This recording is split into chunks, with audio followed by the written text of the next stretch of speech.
yang saya ingin tanyakan, Bu ya. Yang pertama, bagaimana menempatkan nafsu dalam amaliyah diri. Yang kedua, adakah tips atau cara pada saat muhasabah kita tidak terjebak dalam perenungan dosa? Mungkin itu saja, Bu ya, yang ingin saya sampaikan. Assalamualaikum warahmatullahi wabarakatuh. Assalamualaikum warahmatullahi wabarakatuh. Nafsu itu jangan dikasih kendor, karena ayatnya waman nahan nafsa, siapa yang menahan jiwanya dari kecondongan fujurnya, jangan dikasih kendor. Jangan masker doang yang bilang jangan kendor. Ini masker jangan kendor, giliran nafsu dibiarin. Nafs itu tidak hanya itu, nafs itu ada zahir ada batin. Zahirnya nafs makan, pengen terlihat lebih baik depan orang. Batinnya nafs pengen dihargai, pengen dianggap alim, pengen menggurui orang, tidak mau digurui. Ini hati-hati. Masih ingat iblis?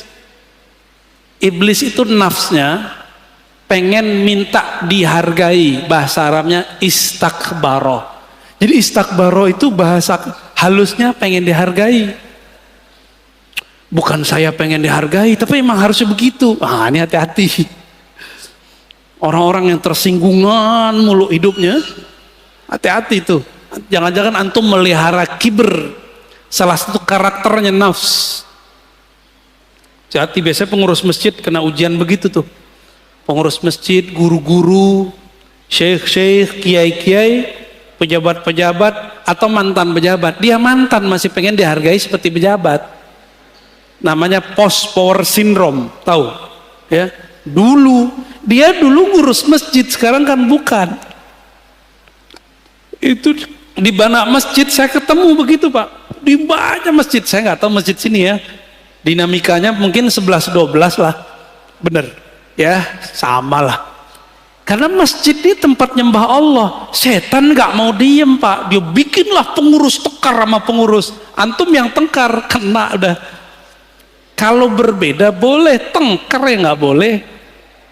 Berselisih itu rahmat, yang nggak boleh itu takhasum, bermukhasamah.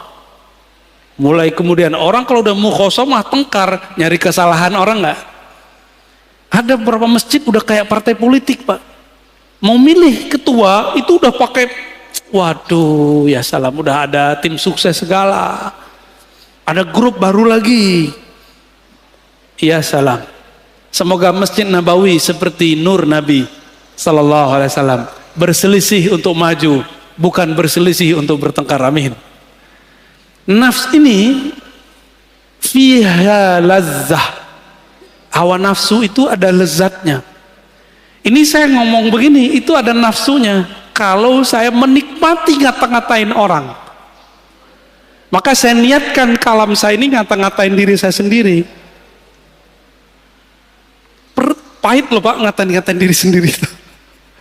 Enggak enak banget ngata-ngatain diri sendiri itu. Maunya dia mau ngata-ngatain orang mulu. Enggak mau muhasabah diri, maunya menghisap orang mulu. Itu karakter kita, itu karakter nafs itu. Berarti antum sudah bagus tuh pertanyaannya. Saya gitu ya, dengan pakaian begini merasa nggak pantas. Emang nggak pantas, Pak. Cuma meskipun kita bukan orang soleh, kita mau meniru orang soleh walaupun hanya pakaiannya. Semoga dengan meniru pakaiannya nanti akhlaknya pun nempel ke tubuh kita. Kalau akhlaknya sudah nyampe, semoga karakter kolbiahnya juga masuk ke dalam diri kita. Nah ini, jadi gimana caranya? Jangan kasih kendor. Kasih kendor, kasih sanksi. Allah itu memberi sanksi nggak kepada jiwa ketika dia tidak mau mengakui Allah sebagai Rabb?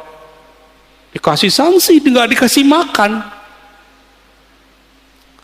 Maka antum yang lalai kepada Allah, kasih sanksi, matanya nggak boleh tidur 1 jam, kurangi zikir, baca Quran, sholat. Harus disangsi diri kita ini, diberikan dia hukuman, disiplin.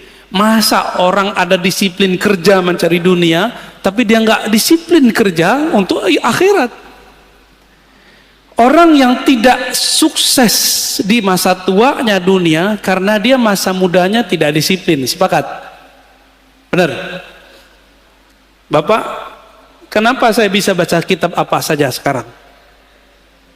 Karena saya disiplin dulu di umur, mulai dari umur 15 tahun saya belajar baca kitab, jadi telat belajar kitabnya. Kawan-kawan mungkin umur 12 sudah mulai hafal Alfiyah, saya baru belajar itu umur 15. Karena saya tahu ini ilmu mahal, nggak pernah kita tinggal lagi. Kuliah pun, ketika orang tua saya mengatakan, nak cari kerjaan, bapak susah. Saya bilang, Pak, apapun, tolong beasiswain saya 4 tahun. Dan benar-benar Pak, saya 12 tahun mendidik nafsu saya untuk tidak pacaran. Ya, itu 12 jam setiap hari. Enggak hura-hara ke sana sini, sibuk baca buku masuk. Jadi merbot di pesantren, azan. Kadang-kadang imamnya nggak ada, kita jadi imam. Yang paling gawat apa? Dosen kita ini pesantren mahasiswa, dosennya nggak ada. Kita masih santri, orang pada ngelirik. Terpaksalah kita maju. Di situ saya baru tahu kalau saya banyak baca, Pak. Tapi saat itu karena guru jauh, kolbu masih ada sombong. Bertambah ilmu, tambah sombong. Bertambah bacaan, bertambah belagu. Itu saya alami dulu.